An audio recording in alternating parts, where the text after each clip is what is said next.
Okay, and this one, I believe I found this one at the Book Barn in Louisville. I'm not for sure, but I believe so. It's Scooby Doo and the Loch Ness Monster by Jesse Leon McCann. And my favorite books are always scholastic books. It brings back so many memories of book fairs. That was always at the Bennett School Library, which is now gone. I tell you, if there's one thing that shouldn't be, is that we tear down old schools just because they start showing age. But it's just becoming a thing of the past to celebrate old traditions. It is a pin-worthy pre-bound library book. So let's go ahead and get started.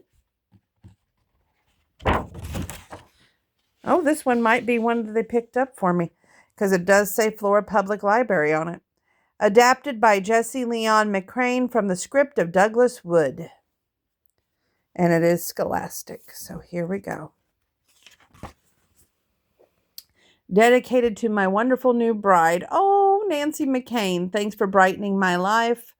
And this is a 2004 book. So that wasn't all that long ago. Scooby-Doo and the Mystery Incorporated gang were in Scotland to visit Daphne's cousin Shannon.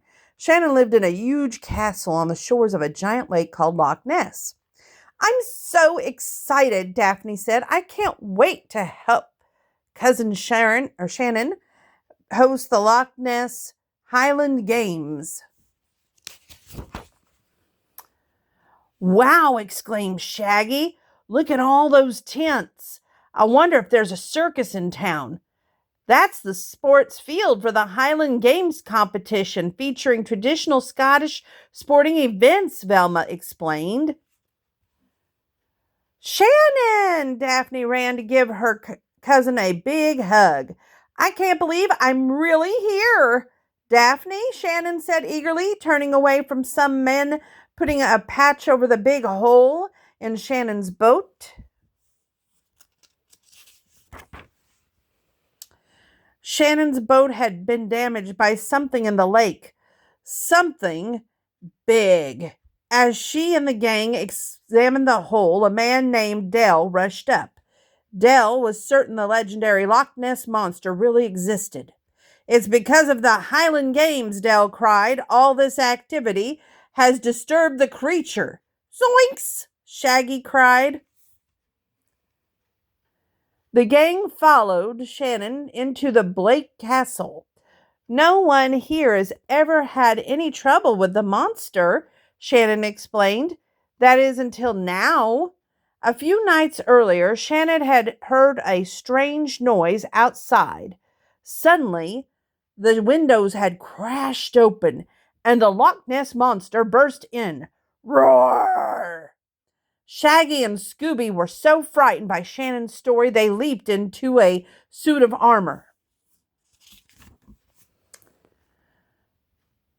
Scooby and his pals weren't the only guests at the Blake Castle. Sir Ian Locksley and the Professor Fiona Pembroke was visiting too. They were both experts on the Loch Ness Monster. But Sir Ian thought the monster legend was phony, and Professor Pembroke was sure that the sea creature was real. They argued about it all the time. After bedtime, Scooby Shaggy went into a search of the midnight snack. The castle was 10 times spookier at night. Like how far it is to the nearest vending machine, Shaggy gulped. They didn't find any snacks, but they did find trouble without meaning to. They got themselves locked outside the castle, and they weren't alone. Roar! It was the Loch Ness Monster. Shaggy and Scooby ran as fast as they could. They raced through the Highland Games area. The beast followed, crushing tents as it went. Scooby and Shaggy were as scared as they could be. Roar! Cried Scooby.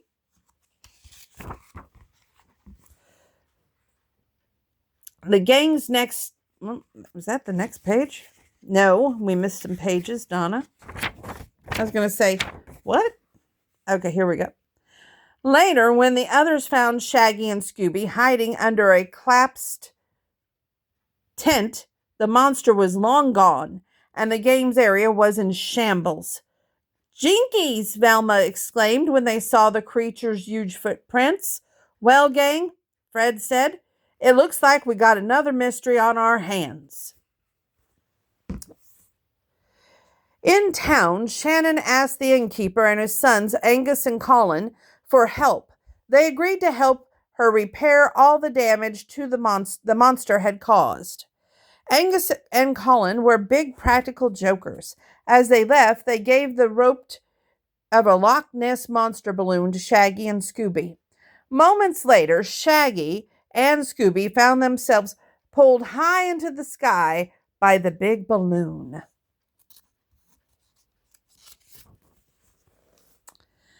The gang's next stop was to search the lake.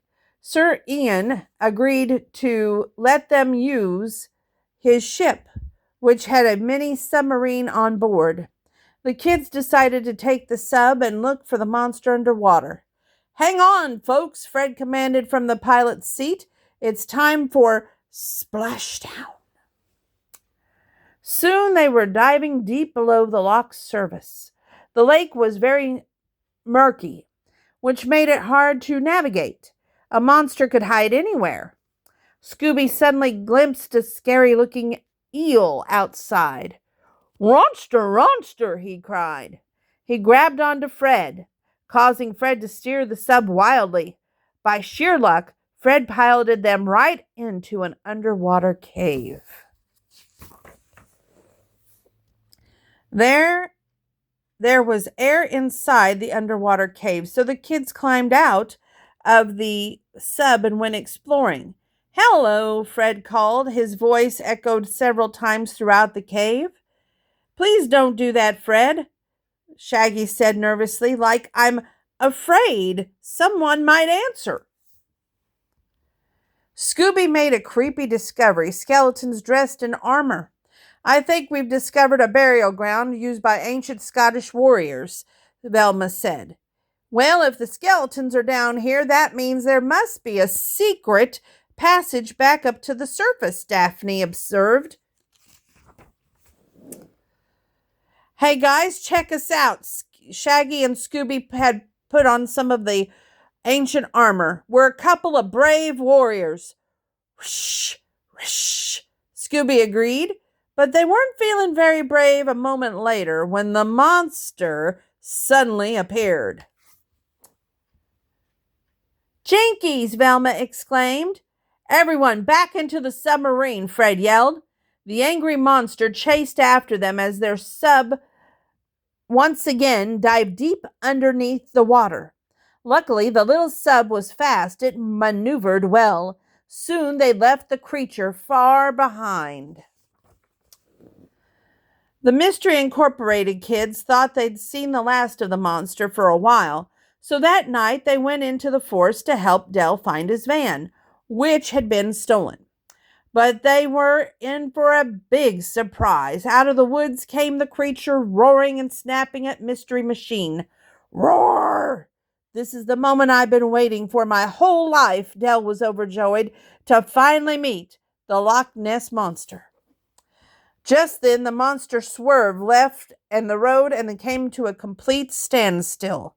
"I think we need to take a closer look at this monster," Fred said. The kids grabbed a hold of the monster's skin and pulled. To everyone's amazement, the monster was made out of canvas, and it was attached to the top of Del's van. Del was sad for a moment because the beast wasn't real, but soon he cheered up since they found his missing van. The gang realized they needed to see if the monster in the lake was fake too. Velma came up with a plan. Scooby and Shaggy rowed out into the lake to attract the creature. "Really, Scooby?" Shaggy sighed. "Is there anything we won't do for some Scooby snacks?" "Ruh-uh!" Scooby shook his head as he gobbled down the treats. Without warning, the Loch Ness monster appeared underneath them. Zoinks! Shaggy cried. He and Scooby slid down the monster's back and I can't see that word, rushed all the way back to shore.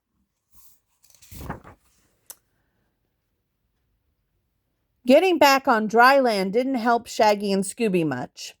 There was a second creature waiting for them there. Help! This place is infested with monsters, Shaggy cried. He and Scooby were so frightened they forgot about the pit that they dug earlier to catch the lake monster in. Guys, look out, Velma cried. That's where we set the trap. But it was too late. Vroom! Scooby and Shaggy fell right into the deep pit. The creature came to the edge of the trap and growled at them.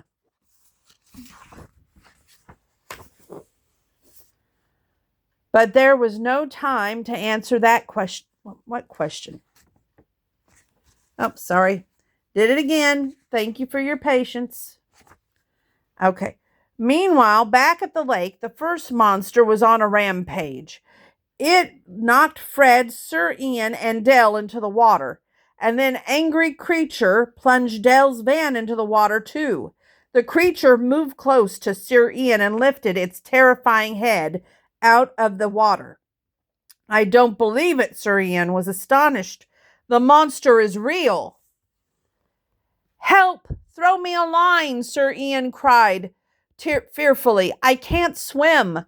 We've got to do something, Shannon exclaimed to Daphne. The creature opened its mouth and looked like it was just about to gobble Sir Ian up. Daphne worked the controls of the ship's magnetic arm and picked the beast clean out of the water. Who ever heard of a magnet stopping a sea monster? Shannon asked. But there was no time to answer that question.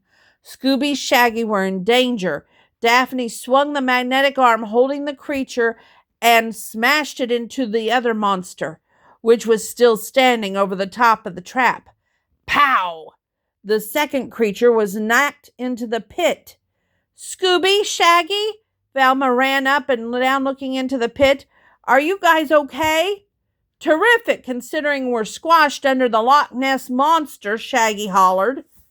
Monster? I don't think so, Velma declared as Shaggy and Scooby quickly climbed out of the pit. Take another look. Colin and Angus Haggard, Shaggy answered. Roar? Said the monsters timidly. They had used their balloon to scare Scooby and Shaggy.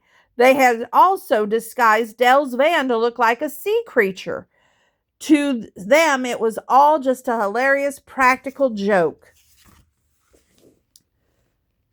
So if the monster in the pit is fake, like what about the other one? Shaggy asked. Daphne worked the controls of the magnetic arm.